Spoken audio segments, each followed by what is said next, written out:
लो भाई बब्बन, बन गई तस्वीर। जरा देखकर बताओ कैसी बनी है। अरे भाई मोहन, मेरी सलाह मानो तो तुम रहने ही दो। एक पेंटर बनना तुम्हारे बस की बात नहीं है।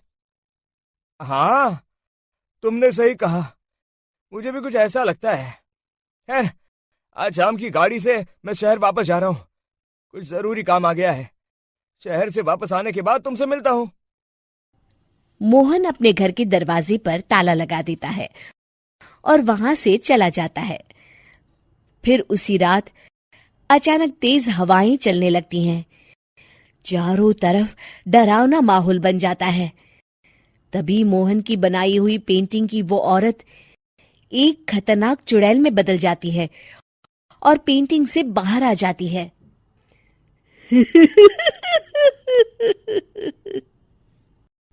चुड़ैल घर के बाहर चली जाती है। वहीं दूसरी तरफ दो चोर लाला सुखीराम के घर से चोरी करके भाग रहे होते हैं। दोनों भागते भागते गांव के चौराहे के पास पहुंच जाते हैं। तभी अचानक वो चुड़ैल उन दोनों के सामने आ जाती है।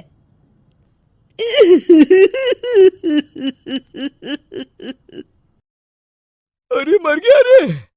ये चुड़ैल कहाँ से आ गई? अरे मैंने तो तुझसे पहले ही कहा था कि आज अमावस्या की रात है। आज हमें चोरी नहीं करनी चाहिए। हाँ भाई बिल्ला, तुमने बिल्कुल सही कहा। जरा इसके दांत तो देखो, कितने बड़े हैं। चुड़ैल उन दोनों की तरफ बढ़ती है।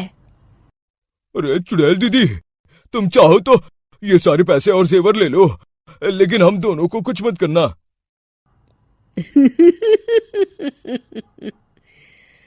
पैसे और जेवर के लालच में तुम इंसान बिकते हो, हम चुड़ैल नहीं। तभी चुड़ैल उन दोनों चोरों को पुतले बना देती है।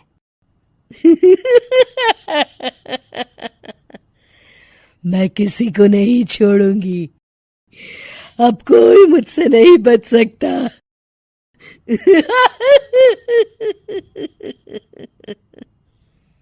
चुड़ैल अपने अगले शिकार की खोज में वहां से चली जाती है। गांव की दूसरी ओर जाने पर चुड़ैल को हरिया, बिरजू और बब्बन दिखाई देते हैं। आज संडे है, आज कपिल शर्मा शो देखने का दिन है। जोर से बोलो। आज संडे है। मैंने नहीं सुना। आज संडे है, आज कपिल शर्मा देखने का दिन है। हाँ, ये हुई ना बात। अरे ये कपिल शर्मा कौन है जो ये लोग उसे देखने के लिए इतने उतावले हुए जा रहे हैं? खैर, मुझे क्या, मैं अभी इन दोनों को मजा चखाती हूँ। चुड़ैल तेजी से उड़कर उन तीनों के सामने आकर खड़ी हो जाती है।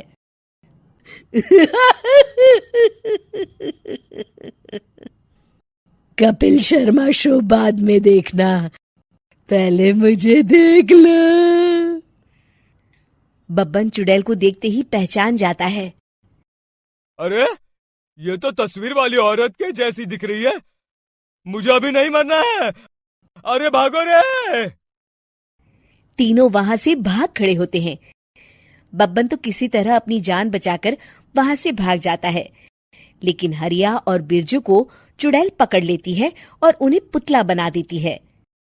फिर चुड़ैल बब्बन को पकड़ने के लिए उसका पीछा करती है, लेकिन बब्बन उसे कहीं नहीं दिखाई देता। अरे वो मोटा तो बड़ा तेज भागता है, शायद उस तरफ गया होगा। बब्बन एक दीवार के पीछे छुपकर बैठ जाता है और चुड़ैल उसके सामने से आगे निकल जाती है।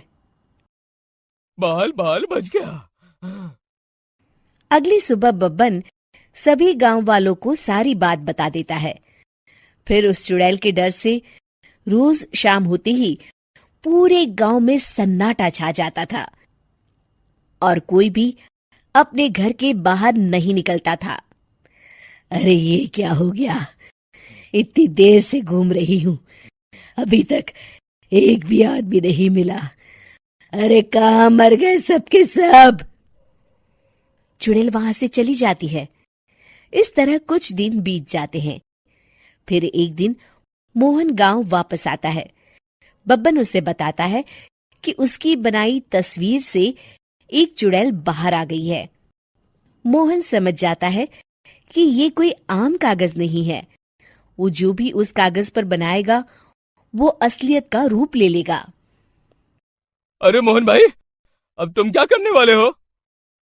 मेरे पास एक बहुत बढ़िया तरकीब है।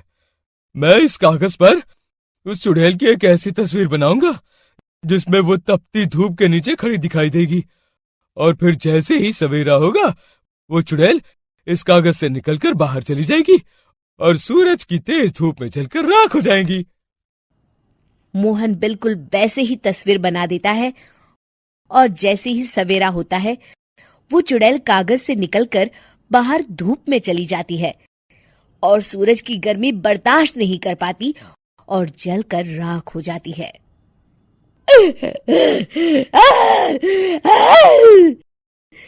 ये मुझे क्या हो रहा है? मैं सूरज की रोशनी बर्दाश्त नहीं कर सकती। मेरा पूरा शरीर जल रहा है। और इस तरह चुड़ैल के जलते ही पुतले बने सभी लोग पहले की तरह इंसान बन जाते हैं।